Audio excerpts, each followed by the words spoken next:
congratulations on all this. It's all exciting. Thank you. Thank you. It's the movie it's been 4 years. By the time it comes out, it'll be almost 4 years since we started shooting it, and 6 years from the time that I was offered it. And so it's been a long road getting Reagan out, but it was worth it, worth the ride. Right. What made you say yes? So 6 years ago, you're looking at this script or someone's coming to you. Can you walk us through that process? I was offered Reagan, Mark Joseph, the producer, who had the script for like 10 years. And they, for some reason, thought I would be the guy. And I didn't think I was the guy. For one thing, Reagan was my favorite president. And, there's lots of videotape. Everybody knows the public Reagan. He's one of the most recognizable people in the world. That was another thing that sent a chill of fear up my spine. That's really what it was. But so it took me a while, and I went to the Reagan Ranch, and going there, I could feel him as a human being. Kind of his core was there at the Reagan Ranch. And I realized Reagan was a humble person. And he was not a rich guy. I think a lot of people think that he was. I think a lot of people got rich during his administration, but he was a humble man. There was, the house there was at the Western White House, which is not a place where the public can go. Friends bought it after he passed and kept it in perpetuity. So their clothes are in the closet. You expect them to come back at any time. And they left it just as it was. They had a king-size bed in this 1,100 square foot house, but it was two single beds that were zip tied together. And you could see that, you could feel him, that he did all the work around there, and I could feel his core, and that's what made me say yes. Wow, that's exciting. That's really an interesting distinction.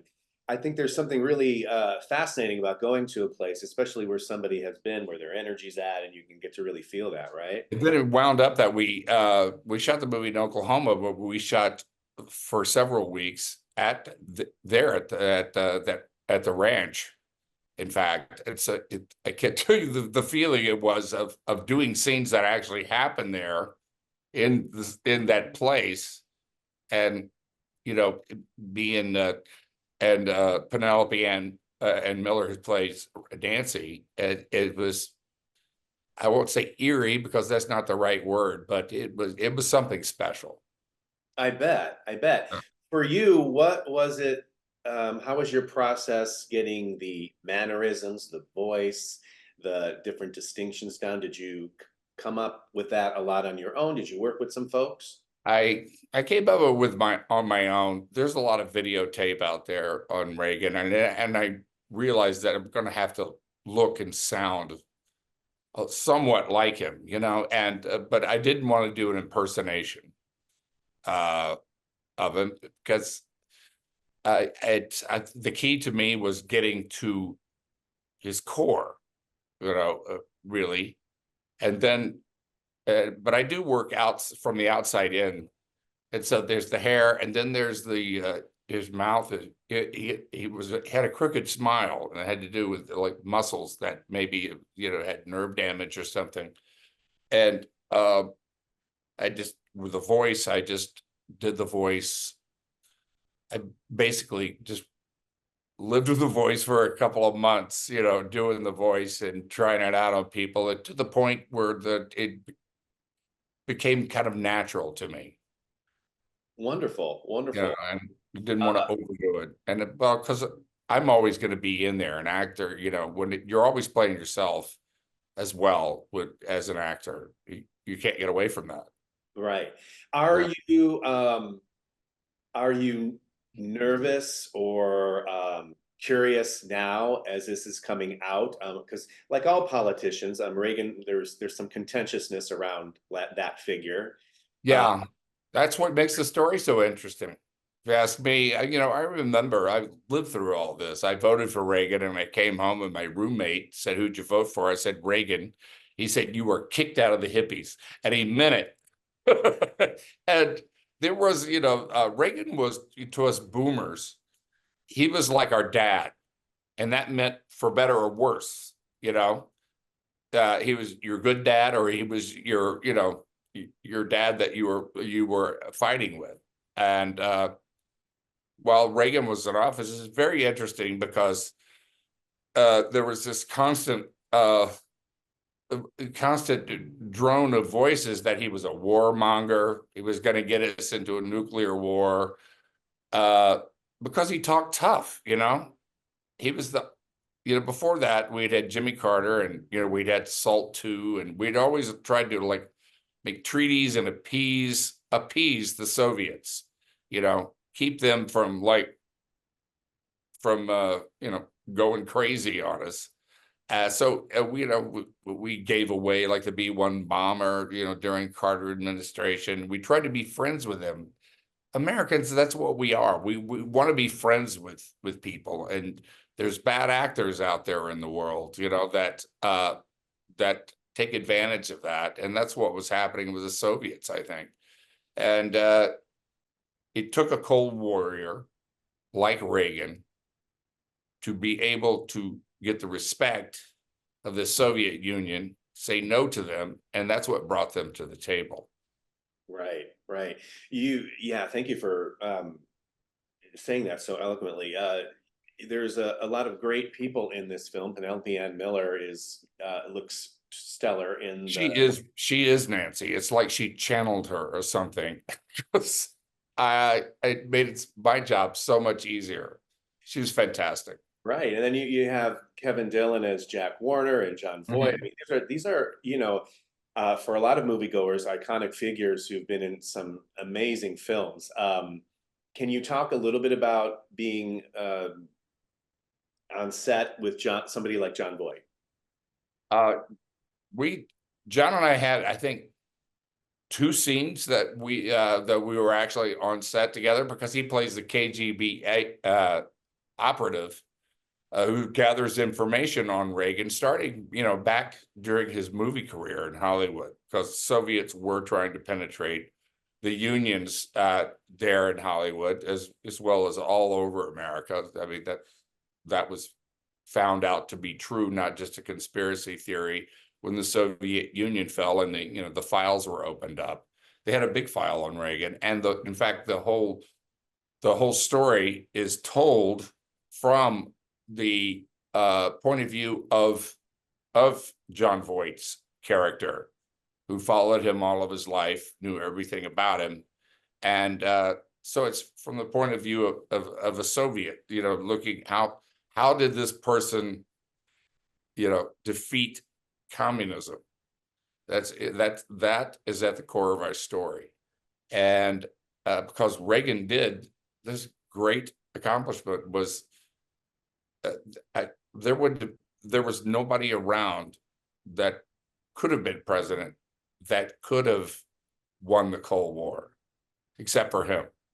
Right. And and the other theme that is really the love story of Ron and Nancy, which a lot of people, I think, will be surprised at.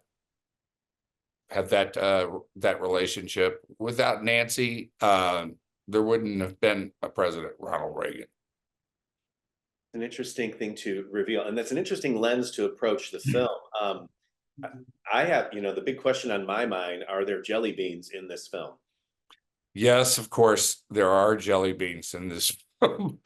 And, Reagan didn't really like jelly beans all that much. He used that as a prop with himself. It's one of those things that it's part of the character. Yeah, got it. Got it. So for you, do you have to pop a lot of jelly beans during this? No, I don't, because Reagan didn't really like jelly beans all that much. Oh yeah. He actually started them eating them when he quit smoking. That was his way to kind of get off cigarettes, was jelly beans. Wow. Wow. Uh, This is really exciting. I think it's another film that, among many films in your canon, right? That I think will stand out. I mean, you've been in really exceptional films, everything from Breaking Away, which was triumphant, to The Rookie, The Right Stuff, Great Balls of Fire, Far From Heaven, The Day After Tomorrow. Is there one movie that really still stands out for you? And if so, why? well, I have a different measure of judging movies, and that is the experience that I had making them is, very big for me, because I'll watch a movie and I remember what I was doing on that day, and this and that. And so it's a different experience, and it has been The Right Stuff, all, for most of my career, because I, astronauts, were big with me when I was a kid, and I wound up playing my hero, Gordo Cooper, and I got my pilot's license from that movie, and Chuck Yeager was on the set every day, and we shot at Edwards Air Force Base. But I have to say that has been, that after 40 years, there's a new movie at the top, and that's Reagan. So wow, that's great. Yeah. That's an interesting thing to reveal, right? Because you're kind of you're going along, and then all of a sudden there's this one movie that comes out for you, or that you're in, and that's a big shift. Well, just because of the personal impact really on me, because like I said, I have a different perspective than a lot of the other people that watch the movies, because it's personal, and this this one has got to take the #1 spot now. I love that. I love that. Just a few more questions for you. I believe I heard you say, or it was reported that you said something like the movie The Rookie was about second chances, and that Mhm. said it was your story too. So how so? Mhm.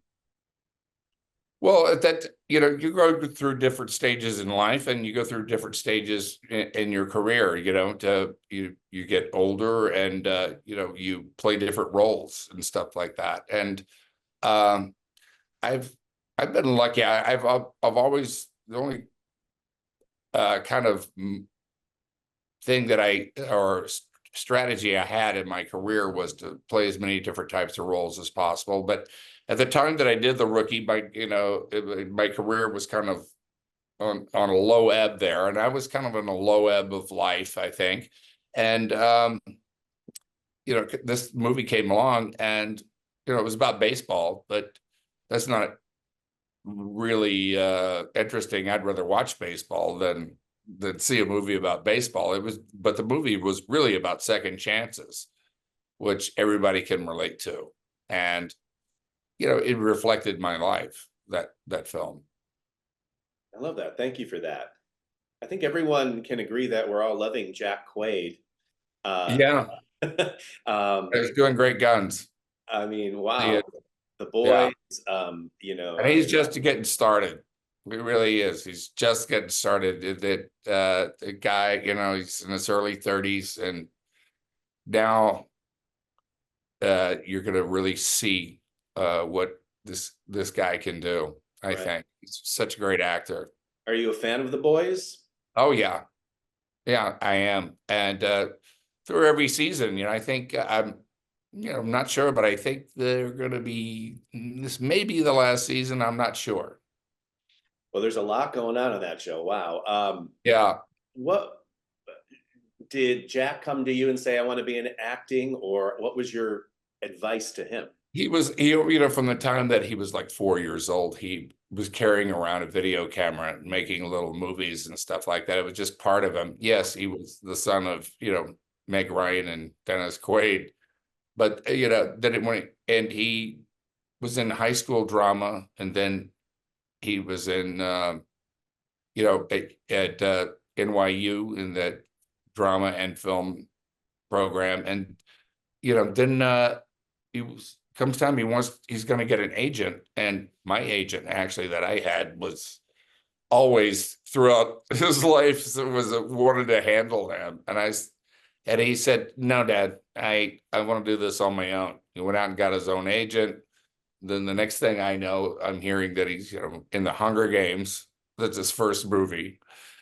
And then like the second job he got, he's working with Martin Scorsese and Vinyl. And then he gets The Boys, and I'm kind of like, well, how about a little help over here from Jim Check? Because I'm not shy about that. He's he really has done it on his own, and uh, he's, like I said, you haven't seen nothing yet from him. I love that. I love that. Well, two more questions for you. I understand you're going to be in Happy Face with Annalee Ashford, Yeah, which sounds gritty. You're a serial killer, the Happy Face yeah. The killer. Happy Face Killer was a real guy. Back in the 90s, he killed 8 women in a period of 5 years. And I wasn't necessarily interested in playing, a serial killer in that respect. But what drew me to it was the relationship, and what it's about is, the relationship of his daughter and himself. She was a little girl back during this time, and he was a doting father with her, and at the same time that he was committing these murders. And then when he was caught, she had to reconcile. How do you reconcile in your mind your father being this serial killer when you've had this sweet relationship with him, up until then? And I think if she was 15 at the time that he was caught, and so now she's grown, and it's their relationship is very interesting, very convoluted. It gets into, I think it gets, people can relate to it in that sense of having to reconcile your point of view as a child and as an adult. Right. Wow. Wow. Yeah. Well, circling back to Reagan, one last question for you. How do you feel the movie changed you? Reagan, Yes. I'm not sure about that, but maybe it's something I think I need to, need time for, but it sure was a joy to do. It really was. It was a lot of hard work, a lot of frustrating times. I mean, trying to, get the movie out. We finished shooting it almost 4 years ago, and it'll be coming out almost 4 years to the day that we started shooting it. And how many times? I don't think that's ever happened in my career. But maybe it's taught me a little patience. And I never wanted the movie to come out in an election year. That's one thing I didn't want. Yeah, because I didn't want, politics to affect it. But here it is. It's coming out in an election year, and it kind of seems like it's the perfect time for it to come out. It really does. And so I guess if it's affected me, it's like, what do I know? I really don't know. I really don't know anything. Right. I'm not in charge of that. Yeah, I get it. I get it. It's a Yeah. great joy to connect with you. I'm a fan of your work, and I love the diversity in your roles. So thank you for what you do, and thanks for Thanks for having me. Appreciate it.